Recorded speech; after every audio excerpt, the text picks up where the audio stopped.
The next trend we look at here is the rise of alternative social media platforms, and the likes of Facebook and Instagram have dominated the social media landscape over the last number of years. But in recent years, several niche social media platforms have emerged, none other so than TikTok, Lasso, House Party, and Steemit, which we're going to briefly talk about as well. And I suppose a lot of users have got maybe a little bit fatigued with the core platforms that I mentioned there, and maybe particularly the younger generation has maybe migrated onto these new, maybe more interesting platforms.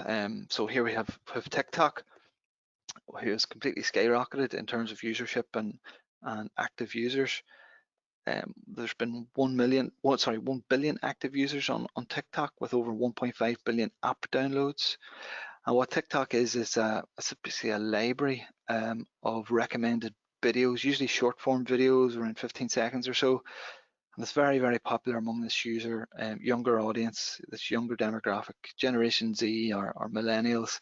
I think 41% of their users are aged between 16 and 24, so a very young audience. The average usage of TikTok per day is around 52 minutes, so in around the same as Instagram and Facebook. And there's big brands such as Guess, Gymshark, and Crocs using it with a lot of success. It's been great for these online challenges. Jennifer Lopez and Jimmy Fallon have created dance challenges. You also probably seen the toilet roll toe tap challenge, which came to prominence and took the internet by storm during lockdown, and a lot of professional footballers doing it, and that all originated on TikTok. Again, from a business perspective, you might be thinking, this mightn't really fit with my overall brand. It might be difficult for me to create these humorous and funny videos. But an example of the Washington Post, they have a huge following on TikTok, and despite it being a publisher with maybe a traditional, older, more maybe educated audience, if you want to say that, but their objective was to build trust with TikTok's younger viewers and help them become familiar with the Washington Post brand and their actual news team and their newsroom, which they said consists of a lot of geeks and nerds, but a lot of funny geeks and nerds with personality, and they wanted to get that across. That was their words, with the long-term strategy that this younger generation will become post readers in the future. And it's maybe an outside of the box or a different left field strategy, but one that seems to actually be paying off for them. So don't rule out TikTok right away. Another platform we'll touch on is this Lasso, and it's a very similar platform to TikTok, but one of the key things is that it's owned by Facebook.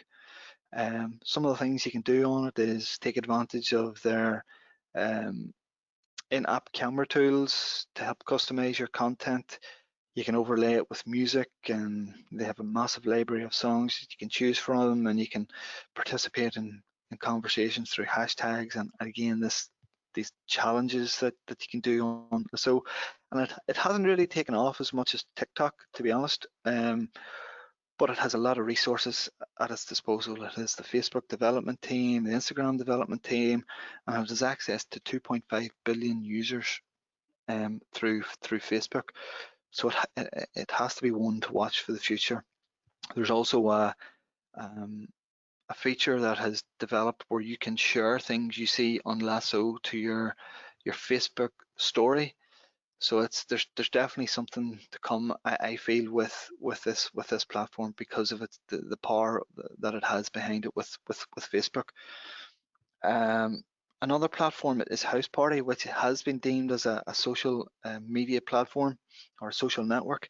And I'm sure a lot of people on this webinar are familiar with House Party, having maybe taken part in some family quizzes during lockdown. And what it is basically a group video messaging app that allows video chats to host up to 8 users at a time, to make things fun during this sort of video conversation. You can use video filters, stickers. There's other fun effects as well, like quizzes and things like that. It has over 100 million users worldwide. A lot of them added in the last 6 months. Came to prominence probably last year with chat show host Ellen DeGeneres promoting the app alongside her Heads Up app, where there's an integration where you can play Heads Up on House Party in different locations. So it really came to prominence then, and then also came to prominence obviously during lockdown. And again, businesses might be thinking, well, how am I going to use that to help my business? And there is advertising space within that you could use, but you might be thinking about other creative ways. For example, I've seen beauty brands and makeup companies sponsor a house party, and they've invited an influencer to talk about their beauty products or some beauty products and answer any beauty questions, and so on. So that could be again an out of the box type thinking that you could potentially use house party for in the future. The other platform, just the last platform we're going to talk about, is Steemit. And it's a platform similar to Reddit, which is very popular in the USA, which is like a blogging and story platform, but it has this cryptocurrency twist.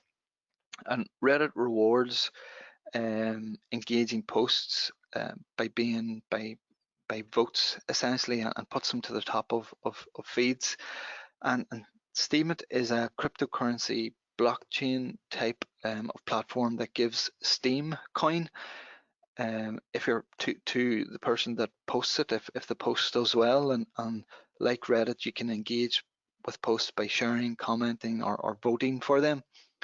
Steemit is small. It has 1 million downloads and 50,000 active users, so it is a fairly small platform, but I've included it because it's very highly regarded in cryptocurrency communities and highly regarded by tech journalists, and seems to be one of the first platforms of its kind.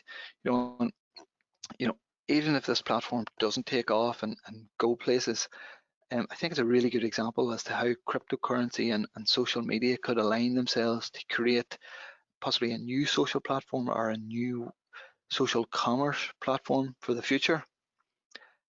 One thing is it does obviously rely heavily in a strong crypto market to succeed. So again, don't be investing too heavily in it just yet. But one thing I will mention is that Facebook has been experimenting with their cryptocurrency or their blockchain digital currency called Libra, which aims to let people move and transfer money all around the world as easily and as cheaply as sending a message. And experts have said that their intention is to allow anyone with a smartphone, Facebook's intention is to allow anyone with a smartphone to acquire and store this cryptocurrency and then pay for various goods using this cryptocurrency or digital currency. And that might possibly lead to paying for goods directly on their Facebook or Instagram platforms, giving a social, a fully fledged social commerce experience and fully fledged social commerce platform. And they've also started to incorporate other currencies into this digital currency, like dollars and pounds and so on. So certainly something to bear in mind and watch for the future. If you are thinking about, maybe not any of these 4 platforms, some of the other platforms, some questions to ask yourself before you decide to maybe take a risk and jump on it. What's the active user numbers like? If TikTok had a billion downloads, but 500,000 users, it's not something that you're going to look at. Are thought leaders talking about it? What's the industry saying about it? The older platforms have similar tools and a bigger user base. So if a new social media platform started up but was pretty much an exact copy of Facebook, why would people use it? Will your audience, will the people that buy from you understand the platform? Will they even be interested in the platform? And what types of content could you post, and does that fit with your brand?